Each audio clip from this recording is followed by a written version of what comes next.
some savings, emergency funds. You just know what you're going to do with your cash.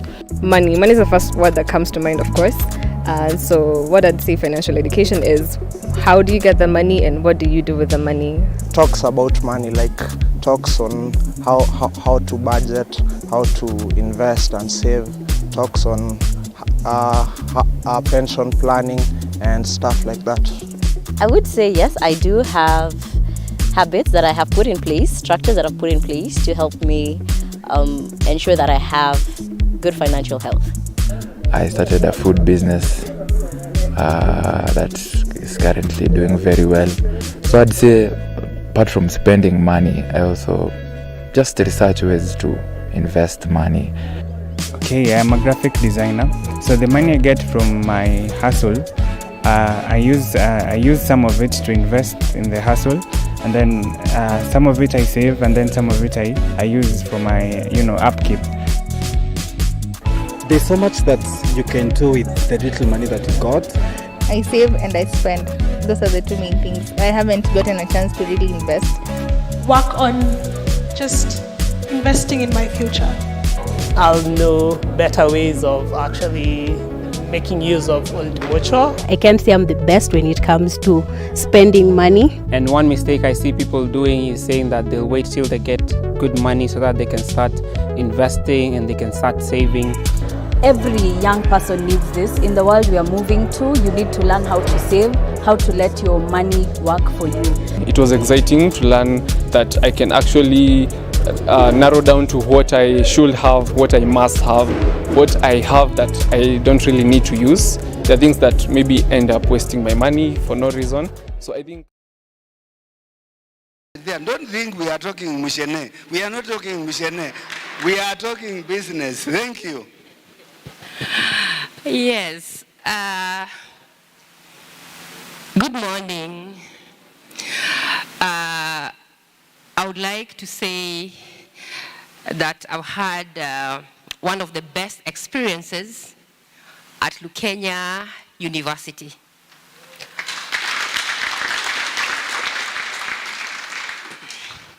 Representing the PS in this particular occasion gave me an opportunity to link up with your VC in a different manner. We had met earlier at different fora, but today it was different because we are talking nitty-gritties of Lukenya. And he gave me a task. I've already cascaded, and I hope the results shall be seen. I'm happy at the students' attendance today. I spent here, I had a hyena at night. I'll go and share with the PS on the same. I'll tell her to come here personally one day and spend a night around, okay? And I have one of the wildest, those nights that you really feel you're in the jungle. It was amazing.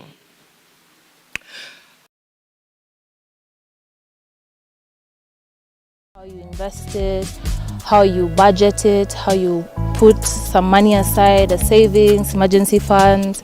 You just know what you're going to do with your cash. Money is the first word that comes to mind, of course. So what I'd say financial education is, how do you get the money and what do you do with the money?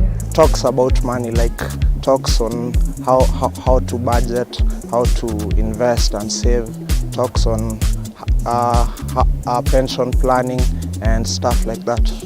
I would say yes, I do have habits that I have put in place, structures that I've put in place to help me ensure that I have good financial health.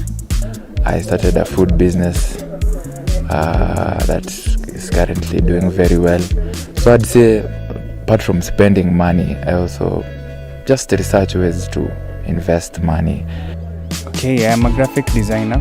So the money I get from my hustle, I use some of it to invest in the hustle, and then some of it I save, and then some of it I use for my upkeep. There's so much that you can do with the little money that you got. I save and I spend.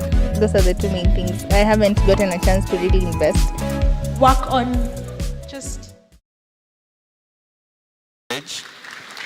So our moderators, the student, our moderators, Dr.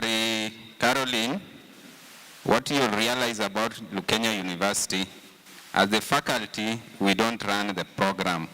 The program is run by our students who are very active, and we have the best brain in Lukenya University. So I think you will also recommend others to join Lukenya University. So I'll also call the COD, School of Business and Economics, Mr. Robert, to join the panel members. Have a seat.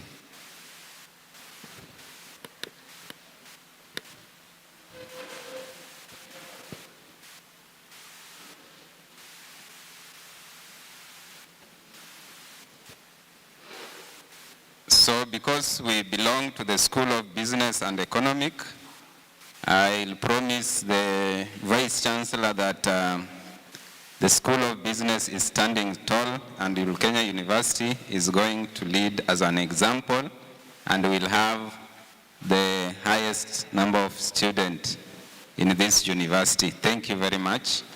So we'll start off by addressing the question raised by the Vice Chancellor.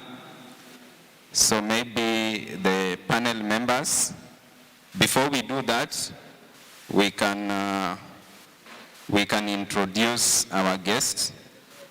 So kindly let me introduce the moderators, then the guests will introduce themselves when given that chance. The moderators, kindly introduce yourself.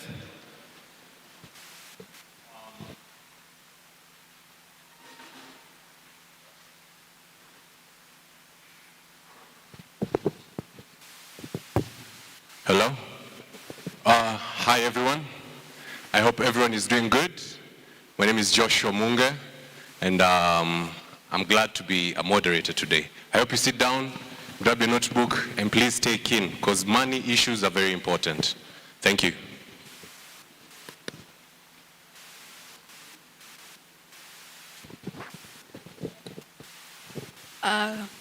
Good morning.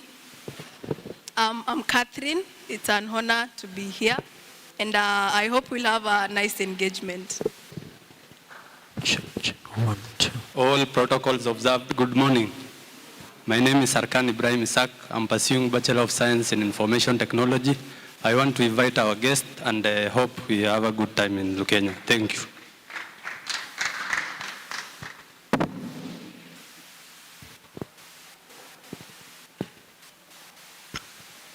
Good morning. My name is Robert Wariro. I'm the acting COD, Accounting and Finance Department. Thank you very much, my colleague. And I'm the team lead for this panel. I'm CHRP, Dr. Oko George Oduor, the Dean, School of Business and Economics. And from the discussion that we are going to have, you'll realize that we mean business. So without much ado, let me invite the guests to introduce themselves. Then after that introduction, they'll first tackle the questions raised by our Vice Chancellor. So welcome our guests. Good afternoon. I'm Stephen Maleche from Old Mutual Investment Group. Good afternoon once again. I'm Carol Misiko. I lead Sustainability, Risk and Compliance for Old Mutual. Thank you very much. So kindly our guests, we request you to answer some of the concerns raised by our Vice Chancellor before we engage you further. Kindly. Thank you. Okay. Oh, I can see it. Right. So I'll answer the third question, which is, what can we do, not only Lukenya, but business schools and the professional side, which is financial services firms in Kenya. What can we do to make sure that there's better connection? And to paraphrase the Chancellor's words, business schools don't keep going down. The other two questions on integration and sustainability, and also on antimicrobial resistance, which was more of a comment. Those ones would like to answer them at another forum. But let's talk about the pertinent one for business schools. I think the first thing business schools can do is try have more market-based research. And when you're having this research, the beauty of today is that quite a number of things are happening online. So whenever you have research, have your sample, have your respondents be people in business fields. And you do not necessarily have to, the way firms work, you do not necessarily have to come to, let's say, the investment department.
It's back. So I'd say, one, let the students do research which is market-based so that they can always interface with the market players and come ask market players questions. Two, make an effort to contact the various human resource departments and just tell them that, look, our students are doing a certain type of research. They would like access to certain people in your organizations. Once a letter comes from university, most organizations are always very interested with what academia is doing because that's where new ideas come from.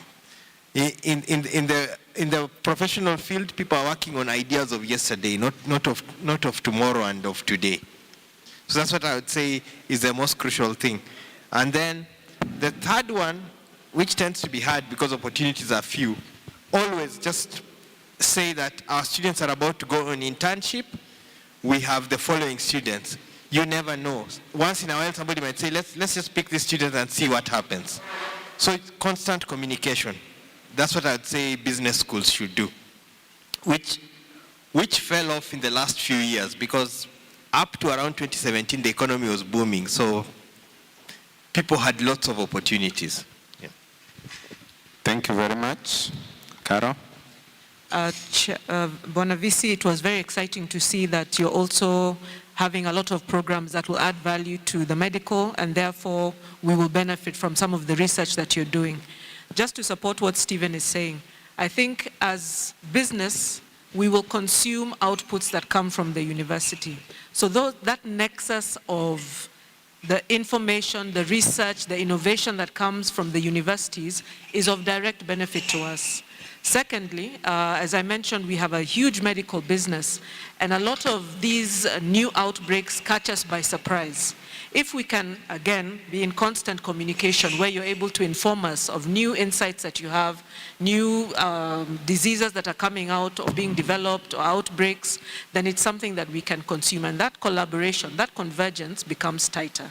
So I think there are opportunities for conversations to happen between academia and business that is of mutual benefit to both parties. So I think let's have that continuing conversation. Yeah. Thank you. Thank you very much, Madam Carol,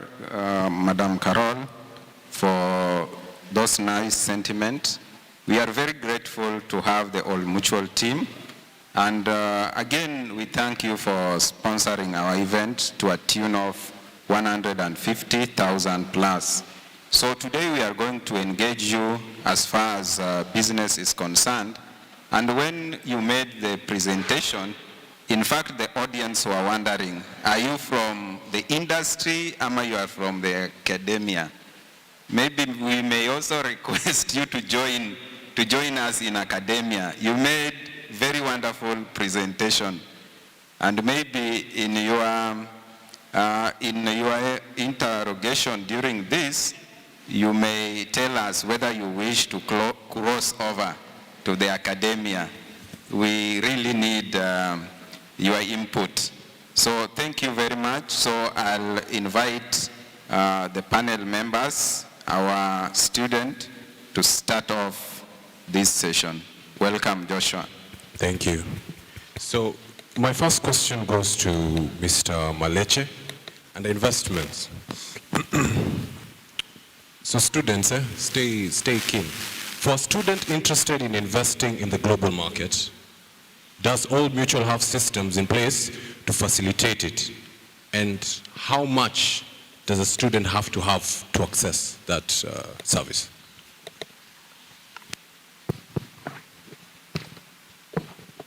Yes, we do. To ask you another question.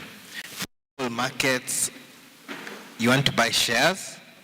Do you want to buy bonds? And do you want to buy the whole world, or US alone, or Africa alone?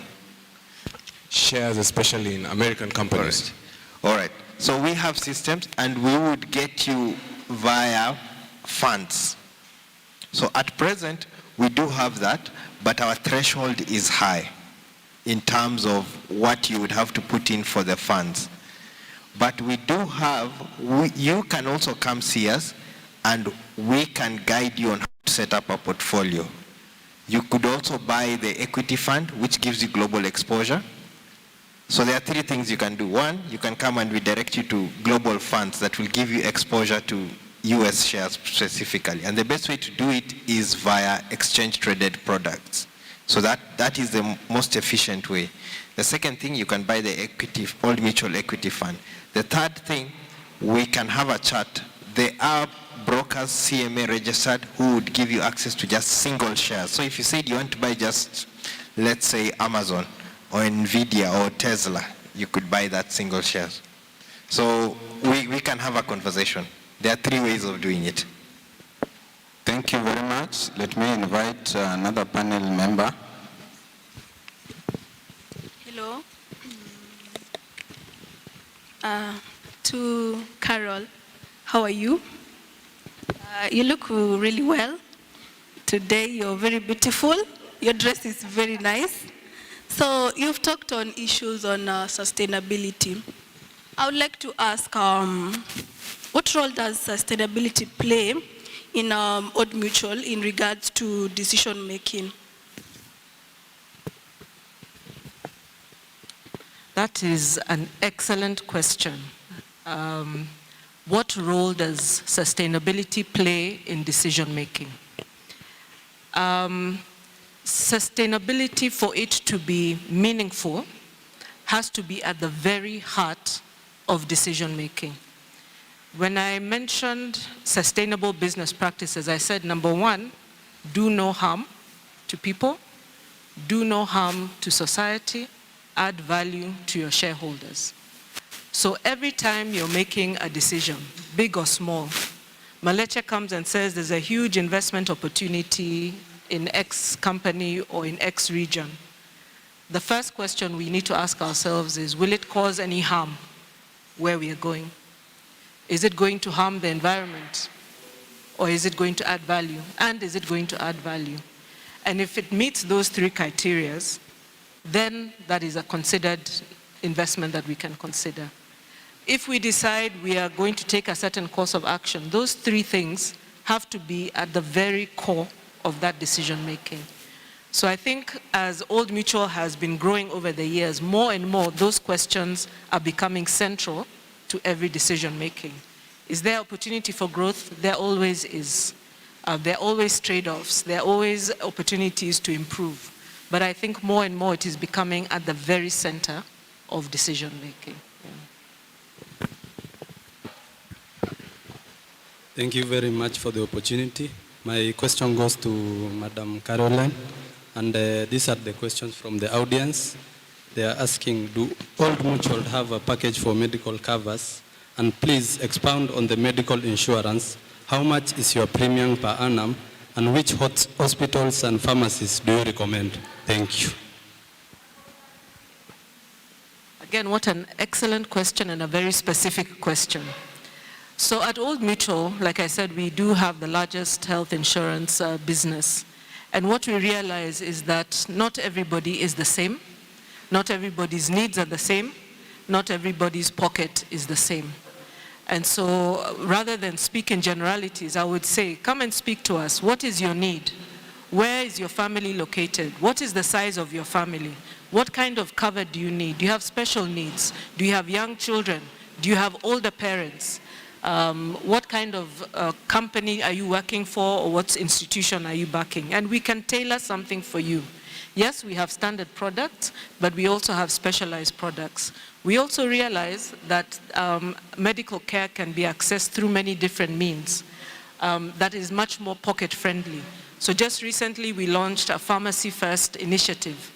Rather than spending money or utilizing your medical cover to access a full hospital just because your child has a chest infection, you can actually go to a pharmacy where you'll meet with a medic who will be able to, at a much lower cost, enabling you optimize your health insurance, still address your needs. So we really do try and meet you where you are, tailor solutions for you for the situation that you have, whether your pocket is big, whether your pocket is small, whether the university is sponsoring you, whether you're self-sponsored, whether you're looking after aging parents, or you have a very small family, or even if it's just for you. So I would encourage the person who asked the question, come and speak to us, and we'll speak to your needs where they are. Thank you very much for the answer. Maybe let's now focus about job and skill mismatch. You listen to the sentiment raised by our Vice Chancellor concerning the low intake, especially as far as business courses is concerned. And when I can peruse your title, I realize that Carol Misiku is the Group Sustainability, Risk and Compliance, East Africa. Does it mean that we teach outdated areas? Because as a school, we have a number of programs, and students seated here, what they know, they may be marketers, they may be financial officers, they may be HR managers, and so on. But now, as you realize your title is a bit different. So tell us about the structure of Old Mutual. And you also should tell us about, do we have skill mismatch in the job market? And what should we do as a university in order to meet this threshold and stay afloat? Welcome. Thank you for the question. We'll split it. So Carol will talk about Old Mutual, how it's structured, where it sits, the various subsidiaries. Then I will talk about skill and job mismatch, more from the investment field. Yes. So let me start with job and skill mismatch. Ideally, when you go to university, if you study Bachelor of Commerce accounting, you should go become an accountant. If you study Bachelor of Science civil engineering, you should be building road culverts, all right, and bridges. But that's not how it works out in life, because what has happened in over the last few years is that, one, there are many people. For every job, there are quite a number of people. That's the first thing.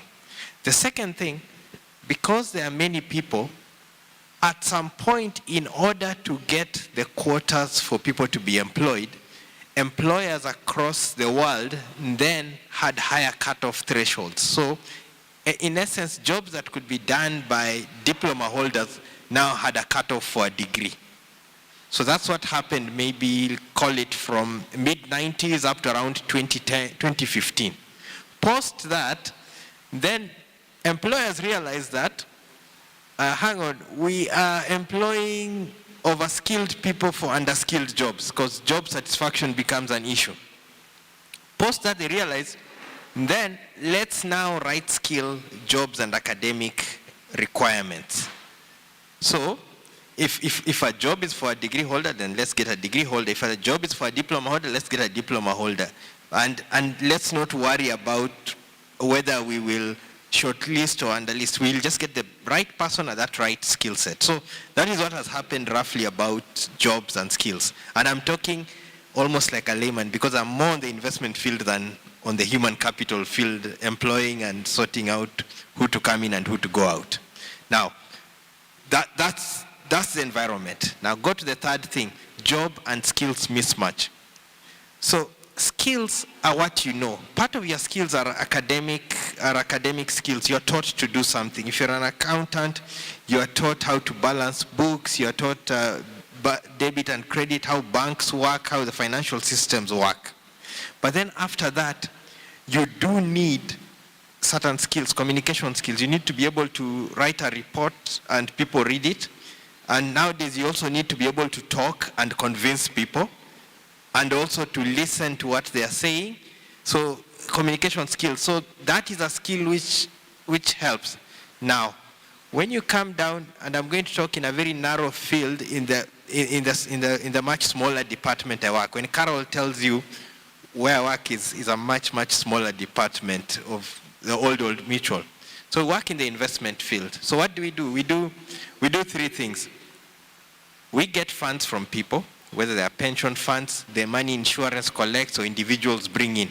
Then we invest that money to get a return, and then we give those people a return to their accounts and communicate to them their performance. Sometimes the performance is good, sometimes the performance is bad. So to do those three things, if you have a business degree, it gives you a head up in that it means, yes, you understand, you don't have to be taught a lot on day one, what is a stock market, what is a share, what is a treasury bill, what's a bond. And you can read financial statements, an account of a company. So you can open Safaricom accounts on your laptop, read it and see, is Safaricom making profits or losses? Or is the profit just because they sold something last year and it's not because the business went up? So business analysis skills. So that is what a business degree is supposed to do for you.